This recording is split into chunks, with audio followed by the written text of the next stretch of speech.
Hari ini, marilah kita berkongsi firman Tuhan di bawah subjek Gereja Tuhan yang telah menerima Roh Kudus Hari Pentakosta. 주제를 가지고 여러분과 함께 하나님 말씀 상고해 보도록 하겠습니다.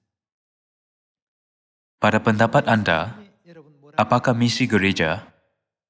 Bukankah misi gereja untuk menyelamatkan roh? Jika sebuah gereja tidak ada janji keselamatan, 라고 한다면 gereja itu tidak berguna. 그건 의미가 없는 것입니다. Tidak kira betapa indah tersegam kelihatan luarannya, 그 속에 dan biarpun perkataan berbunga-bunga berlimpahan, 넘쳐난다 할지라도 bagaimana jika gereja itu tidak ada keselamatan? 어찌 되겠습니까? Gereja itu tidak ada kehidupan. 없는 교회가 되고 마는 것입니다. 그렇지 않습니까? Misi gereja adalah untuk berkongsi keselamatan yang Tuhan telah janjikan kepada semua manusia. 하신 구원을 나누는 Tidakkah Anda fikir ini adalah tanggung jawab gereja? 교회가 아니겠습니까? Menurut 66 buah buku Alkitab, 교회가 gereja apa yang telah menerima Roh Kudus Hari Pentakosta? Alkitab berkata bahwa itulah gereja Tuhan yang kita hadiri. Kalian semua, sudahkah Anda semua pastikan itu melalui Alkitab? 하나님 Di gereja Tuhan itulah Roh Kudus hujan awal musim datang pada hari Pentakosta. 성령도 역시 Roh Kudus hujan akhir musim juga akan datang kepada gereja Tuhan. Alkitab berkata bahwa 그 교회 Tuhan menjanjikan keselamatan kepada gereja yang menerima Roh Kudus 또 구원받을 dan memberikan semua testimoni keselamatan 우리 kepada anak-anak Sion. 허락해 주시게 된 것입니다. Pada hari Pentakosta, apakah Tuhan berikan kepada gereja yang dihadiri oleh 12 murid, termasuk Petrus dan Yohanes, 그 교회에 하나님 Tuhan menganugerahkan Roh Kudus kepada gereja itu. 성령을 부어 주시고 Jadi, selain daripada gereja itu, 그 교회가 jika ada gereja lain yang mendakwa bahwa mereka telah menerima Roh Kudus, mereka ialah pembohong, bukan? Hanya gereja yang telah menerima Roh Kudus 또 하나님의 dan telah mengenakan kuasa Tuhan ada keselamatan. 하나님께서 Jadi Tuhan meminta gereja itu untuk lakukan apa? 복음을 전파 Beritakanlah Injil di Samaria dan sampai ke hujung bumi melalui Roh Kudus dan selamatkan dunia. 구원할 수 있는 Tuhan telah memberikan kebenaran yang boleh menyelamatkan dunia ini kepada gereja yang telah menerima Roh Kudus. Hanya gereja Tuhan yang telah dicatatkan di dalam 66 buah buku Alkitab 상의 구원 telah menerima Roh Kudus hari Pentakosta daripada Tuhan 성령을 받은 dan menyampaikan keselamatan kepada dunia. 우리 다시 한번 생각해 본다면 Dengan keyakinan dalam kenyataan bahwa Petrus menghadiri gereja kita, 우리 Paulus menghadiri gereja kita, 교회구나. dan Yesus mendirikan gereja kita, 여기에 대한 자부심과 kita mesti memberitakan Injil kepada semua manusia, berkata, datang dan melawat gereja Tuhan, 다녀보십시오. percaya kepada Kristus Ansanghong, 믿으십시오. dan Anda mesti percaya kepada Ibu Surgawi Yerusalem baru. 할 수 있는 우리가 되어야 되겠습니다. Sebab inilah yang Alkitab buktikan. 성경이 증거하고 있기 때문입니다. Kecuali gereja yang Petrus dan Paulus hadiri, 교회가 아니고 adakah gereja lain 그래서 yang Tuhan menjanjikan keselamatan? 바가 있습니까? Tidak. 오직 Gereja yang Yesus dirikan 세우시고 dan Petrus, 베드로가 다니고 Yohanes, 또 serta Rasul Paulus hadiri 사도 바울이 adalah satu-satunya gereja yang telah menerima berkat Roh Kudus 받는 dan janji keselamatan. 교회의 약속이 있는 그 교회예요. Melalui gereja itu, 하나님께서 Tuhan membimbing semua manusia 생들을 ke kerajaan surga abadi. 영원한 Gereja itu gereja Tuhan kita. 그 교회가 바로 우리 하나님의 교회입니다.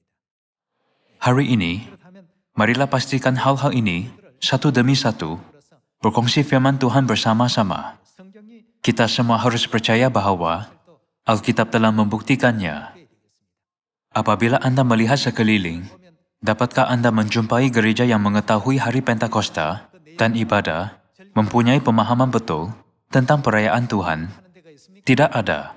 Mengapa tidak ada? 없는가 한번 Fikirkan tentang ini. Walaupun perayaan ini ada di dalam Alkitab, mengapakah mereka tidak merayakannya? 오직 Satu-satunya gereja yang menerima Roh Kudus ialah gereja Tuhan. 또 예수 Lagipun satu-satunya gereja yang Yesus minta untuk memberitakan Injil di Samaria dan sampai ke hujung bumi ialah gereja Tuhan. 그리고 믿고 Yesus berkata, 받는 사람 siapa yang percaya dan dibaptis akan diselamatkan. 받는다라고 Gereja yang menerima janji keselamatan juga hanyalah gereja Tuhan. Kita harus berbangga dengan ini. 자부심을 가져야 됩니다. Kepada orang lain, Tuhan berkata, "Aku tidak pernah mengenal kamu." 오직 Tetapi hanya kepada gereja apa Tuhan telah menjanjikan keselamatan? 하나님의 Gereja Tuhan. Sebab itulah misi memberitakan Injil Tuhan juga hanya diamanahkan kepada ahli-ahli gereja Tuhan. 이 복음이 Apabila Injil ini diberitakan, keselamatan yang Tuhan janjikan 이 지상에 akan dianugerahkan ke bumi ini. 그래서 Jadi untuk menyelamatkan dunia ini, 반드시 siapakah mesti bangkit? Kita mesti melakukannya. Sehingga hari Bapa datang ke bumi, semua anak Sion mesti menyalakan keberanian dan berusaha sedaya upaya untuk memberitakan Injil di Samaria dan sampai ke hujung bumi. 자, 그렇다면 Hari ini, 여러분과 더불어 saya baru sahaja memberitahu Anda bahwa gereja mesti mempunyai keselamatan. 그렇다면 Jadi melalui apakah yang boleh kita buktikan bahwa gereja Tuhan mempunyai keselamatan? 그 Marilah mengetahui ini. 가지를 한번 살펴보도록 합시다. Pertama sekali, bukankah kita harus memeriksa jika nenek moyang iman telah diselamatkan di gereja kita? 맞습니까? 자, 그렇다면 Bagi orang yang menghadiri gereja Tuhan, 성경에 menurut Alkitab, 본다면 ada Petrus. Dan siapa lagi menghadiri gereja Tuhan? 성경의 인물로 본다면 Yohanes menghadiri. Dan siapa lagi? 또 누가 있습니까? Paulus. 바울도 있었고. 베드로가 Kalian semua, 구원받았습니다. Petrus telah diselamatkan atau tidak? Bagaimana pula dengan Yohanes dan Paulus? 바울은요, Ya, mereka telah diselamatkan. 하나님께서 Jadi, 없이 이 jelas sekali bahwa Tuhan menjanjikan keselamatan kepada gereja Tuhan. 그리고 Juga, siapakah yang diamanahkan misi untuk memberitakan Injil? Itulah gereja Tuhan juga. 다른 교회 Tidak ada gereja lain diberikan misi ini. 전혀 없습니다. Bukankah ini hak istimewa daripada Tuhan? 그렇게 아니겠습니까? Jadi ada tertulis, 성경에서는 jangan menambah atau mengurangkan firman Alkitab. 오늘 Marilah pastikan ini 우리 melalui testimoni Alkitab. 함께 살펴보도록 하겠습니다. Hari ini ialah hari Pentakosta. 사도행전 Marilah melihat buku kisah para rasul, bab 2, 성령을 dan melihat gereja mana yang dicurahkan Roh Kudus hari Pentakosta. 차근차근 찾아가 보도록 하겠습니다. Buku kisah para rasul bab 2, ayat 1. Ketika tiba hari Pentakosta, semua orang percaya berkumpul di satu tempat. 곳에 모였더니 Tiba-tiba turunlah dari langit suatu bunyi seperti tiupan angin keras yang memenuhi seluruh rumah di mana mereka duduk. 하득하며 Dan tampaklah kepada mereka lidah-lidah seperti nyala api yang bertebaran dan hingga pada mereka masing-masing. Maka penuhlah mereka dengan Roh Kudus. Lalu mereka mulai berkata-kata dalam bahasa-bahasa lain seperti yang diberikan oleh Roh itu kepada mereka untuk mengatakannya. 여기 지금 Kita dapat melihat bagaimana rahmat istimewa Tuhan diberikan pada hari Pentakosta di dalam buku kisah para rasul bab 2. 2장에서 지금 Tertulis, memenuhi seluruh rumah di mana mereka duduk. 들어갔고 이렇게 표현을 하셨는데 Marilah pergi ke buku kisah para rasul bab 1 dan melihat apa jenis orang berkumpul di sana. 그래서 한번 자세히 찾아가 보도록 Di dalam buku kisah para rasul bab 1, ayat 12, tertulis, maka kembalilah rasul-rasul itu ke Yerusalem dari bukit yang disebut Bukit Zaitun, yang hanya seperjalanan sahabat jauhnya dari Yerusalem. Setelah mereka tiba di kota, naiklah mereka ke ruang atas, tempat mereka menumpang. 베드로, Mereka itu ialah siapa? 요한, Petrus. Dan siapa lagi? Yohanes, Yakobus, dan Andreas, Filipus, dan Thomas, Bartolomeus, dan Matius, Yakobus bin Alfius, dan Simon orang Zilot, dan Yudas bin Yakobus. 있고 그리고 Kira-kira 120 orang berkumpul di sana. 모여 있었습니다. 자, 그렇다면 Di gereja yang Petrus dan Yohanes hadiri, 가신 그 교회 Tuhan mencurahkan Roh Kudus. 바로 베드로가 다녔고 요한이 다닌 이 교회에 Kita harus dapat membezakan gereja mana yang Roh Kudus datang 우리가 구분해내야 dan apa yang Kristus minta kepada gereja yang menerima Roh Kudus untuk lakukan.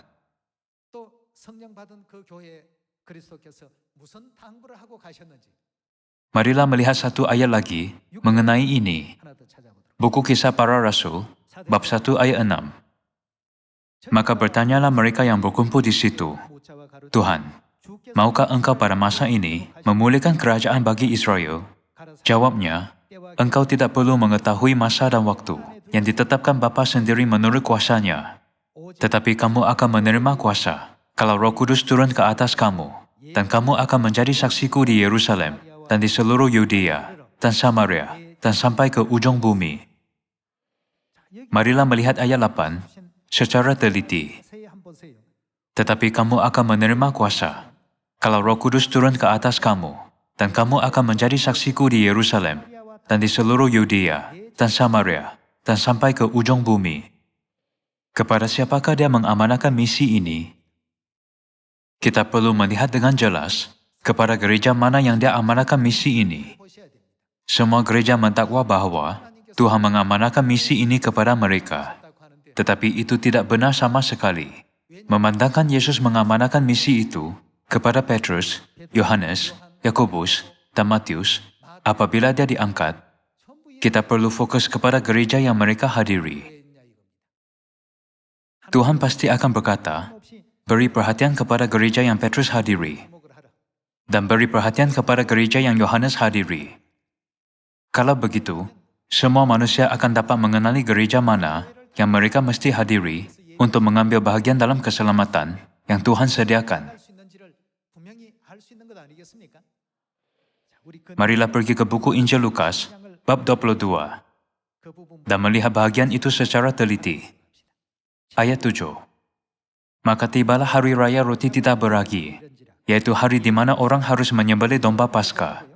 Lalu Yesus menyuruh siapa? 을 보내시며 Petrus dan Yohanes. Katanya, pergilah, persiapkanlah perjamuan Paskah bagi kita supaya kita makan. 들어가 다닌 교회 Ada satu gereja yang dihadiri oleh Petrus dan Yohanes, serta didirikan oleh Yesus. 반석 위에 Mengenai gereja itu, Yesus berkata, di atas batu karang ini, aku akan mendirikan gerejaku. 키고 있습니까? Apakah perayaan yang gereja itu rayakan? Gereja yang merayakan Paskah. 교회였습니다. 이가 Walaupun melihat perkara ini sahaja, kita dapat membezakan dengan mudah 예수님께서 bahwa itulah gereja yang Yesus curahkan Roh Kudus hujan awal musim, 사명을 맡기신 교회 dan gereja yang diamanahkan misi Injil. 해낼 수 있습니다. Bukan? 오늘 Gereja mana yang memberitakan kebenaran Paskah Perjanjian Baru? 그 진리를 전하고 있고 가르치고 있습니까? Tidak ada gereja lain selain daripada gereja Tuhan. 하나님의 Semua ini 안에서 berlaku di gereja Tuhan. 이루어지고 있습니다. Petrus, 그럼 Yohanes, 요한도 dan Rasul Paulus 뒤에 yang menerima kebenaran kemudian. Mereka semua ialah ahli-ahli gereja Tuhan 들로서 dan menerima keselamatan. 분들입니다. Yesus berjanji kepada mereka, 약속을 해서 kamu akan makan dan minum semeja dengan aku di dalam kerajaanku. 해주겠다고. Mereka rasul-rasul yang menerima janji Yesus. Kita hanya perlu mengetahui gereja mana yang mereka pergi. 세상에 Jadi kini, 같이 antara gereja-gereja yang banyak seperti pasir di tepi laut, kita dapat membezakan dengan mudah gereja yang layak diselamatkan 어떤 교회 dan masuk ke kerajaan syurga abadi. Ketika memberitakan Injil di Samaria dan sampai ke hujung bumi, bukankah kita memperkenalkan gereja kita dengan berkata, gereja kami adalah gereja jenis ini, jadi datanglah ke gereja kami. 19절의 말씀 Marilah melihat ayat 19. 또 어떤 Lalu ia mengambil roti, mengucap syukur, memecah-mecahkannya, dan memberikannya kepada mereka. Katanya, inilah tubuhku yang diserahkan bagi kamu. Perbuatlah ini menjadi peringatan akan aku. Demikian juga dibuatnya dengan cawan sesudah makan. Ia berkata, cawan ini adalah perjanjian baru oleh darahku yang ditumpahkan bagi kamu. 통해서 Melalui kebenaran Paskah Perjanjian Baru, Tuhan mengumumkan gereja Tuhan adalah gereja yang sebenar. 하나님의 교회입니다. Itulah sebabnya pada 2000 tahun dahulu, 하나님의 gereja Tuhan merayakan hari Sabat Perjanjian Baru, Paskah Perjanjian Baru, 교회지만 dan hari Pentakosta Perjanjian Baru. Pada hari ini juga, 또 지키고 pada hari ini dan zaman ini, mengapakah semua manusia memerlukan kita? 뭐가 필요할까?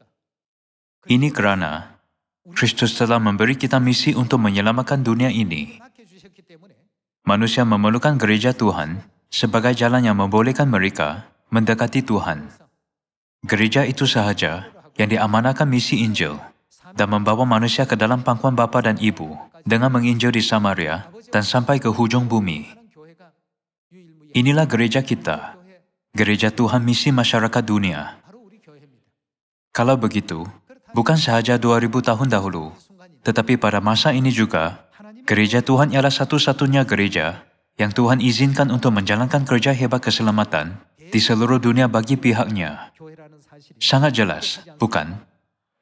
Marilah melihat buku 1 Korintus, bab 11 ayat 23. Sebab apa yang telah kuteruskan kepadamu, telah aku terima dari Tuhan, yaitu bahwa Tuhan Yesus, pada malam waktu ia diserahkan, mengambil roti, dan sesudah itu ia mengucap syukur atasnya, ia memecah-mecahkannya dan berkata, "Inilah tubuhku, yang diserahkan bagi kamu. Perbuatlah ini menjadi peringatan akan aku."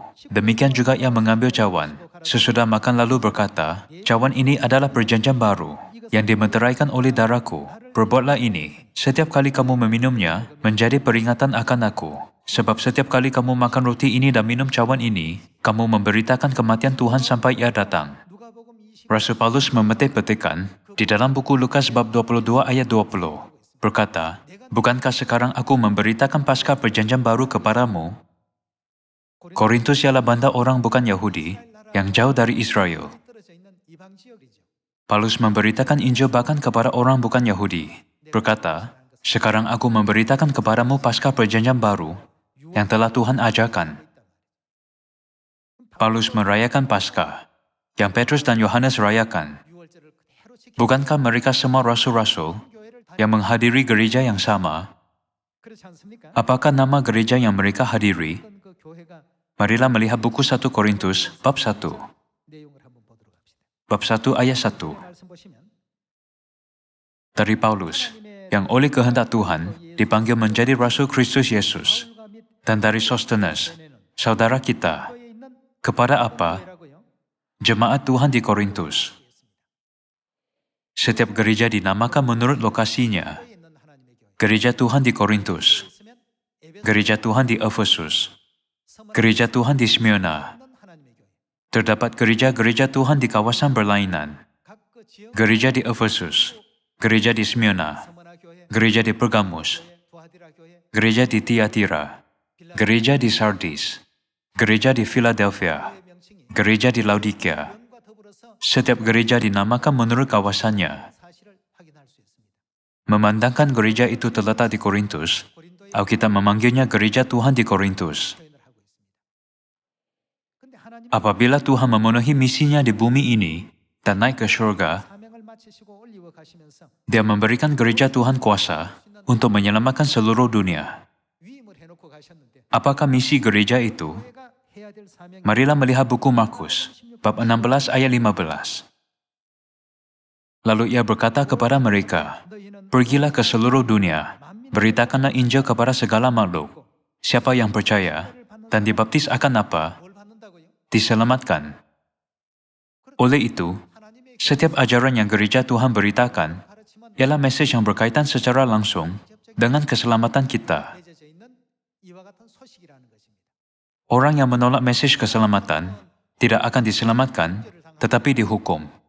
Dan orang yang menerimanya dan dibaptis akan diselamatkan. Yesus membuat semua keputusan ini dengan tegas dan kemudian naik ke surga. Ini bukan kerana kita bijak, bahwa kita mengetahui perintah Tuhan dan mematuhinya. Memandangkan ini gereja yang Tuhan dirikan, kita sedang memberitakan Injil di Samaria dan sampai ke hujung bumi, bukan? Marilah melihat buku Markus bab 16 sekali lagi, ayat 15 dan 16. Lalu ia berkata kepada mereka, "Pergilah ke seluruh dunia, beritakanlah Injil kepada segala makhluk. Siapa yang percaya dan dibaptis akan apa? Diselamatkan. Tetapi siapa yang tidak percaya akan dihukum." Injil dari gereja Tuhan ini ialah Injil kehidupan, Injil keselamatan, yang seluruh dunia mesti terima. Jadi kita mesti keluar dan menginjil untuk menyelamatkan dunia. Janganlah kita berdiam diri, tetapi menginjil di mana sahaja kita berada, di kawasan kejiranan, di tempat kerja, di pangkalan tentera, dan di sekolah. Sebab Tuhan telah memberi setiap orang kuasa untuk menyelamatkan bahkan satu roh. Pencurahan Roh Kudus pada hari Pentakosta adalah berkat dianugerahkan kepada gereja Tuhan. Ibu Surgawi berkata, "Hari ini kamu semua telah menerima Roh Kudus pada hari Pentakosta." Saya meminta kalian semua, umat Sion, dengan ikhlas, untuk mengukir firman Ibu sedalamnya di hati Anda sekali lagi. dan memberitakan Injil kepada semua manusia di dunia, supaya Anda dapat menghasilkan banyak buah baik sepanjang hayat Anda di bumi ini. 모든 시간이 Dengan ini saya tambahkan khutbah hari ini. Terima kasih.